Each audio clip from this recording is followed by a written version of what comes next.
প্রথমবারের মতো ভিন্ন ফরম্যাটে আয়োজিত হতে যাচ্ছে 2025 ফিফা ক্লাব বিশ্বকাপ। এর আগে বিশ্বের সেরা 7 দলের প্রতিদ্বন্দ্বিতা করা এই বার্ষিক টুর্নামেন্টটিতে এখন অংশগ্রহণ করবে 32টি শীর্ষ ক্লাব। নতুন এই ফরম্যাট ঘিরে তৈরি হয়েছে কিছু বিতর্ক। প্রথমে জানা যায় কিভাবে দলগুলো কোয়ালিফাই করলো ক্লাব বিশ্বকাপের জন্য।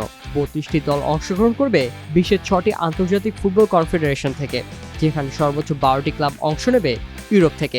গত 4 মৌসুমে ক্লাবগুলোর চ্যাম্পিয়ন্স লিগের পারফরমেন্স ও র্যাঙ্কিং এর উপর ভিত্তি করে এই জায়গাগুলো নির্ধারণ করা হয়েছে।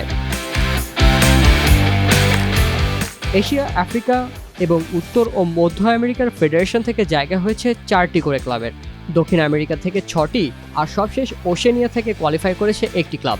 প্রতিটি ক্লাব তাদের নিজস্ব মহাদেশীয় ক্লাব প্রতিযোগিতায় যে পারফরমেন্স ও র্যাঙ্কিং অর্জন করেছে তার উপর ভিত্তি করে জায়গা করে নিয়েছে ক্লাব বিশ্বকাপের জন্য।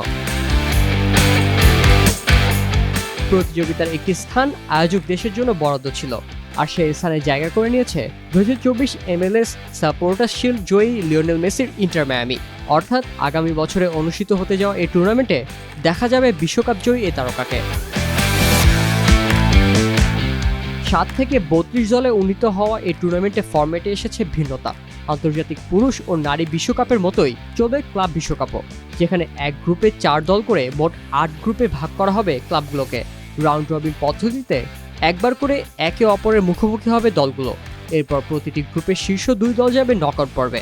তবে আন্তর্জাতিক বিশ্বকাপের মতো ক্লাব বিশ্বকাপে হবে না তৃতীয় স্থান নির্ধারণী ম্যাচ। আর ফরম্যাটের এই সম্প্রসারণ ও টুর্নামেন্টের সূচি নির্ধারণ নিয়ে ফিফার বিরুদ্ধে আইনি ব্যবস্থা নিয়েছে বৈশ্বিক খেলোয়াড়দের ইউনিয়ন ফিফপ্রো ও শীর্ষ ইউরোপীয় লিগগুলো।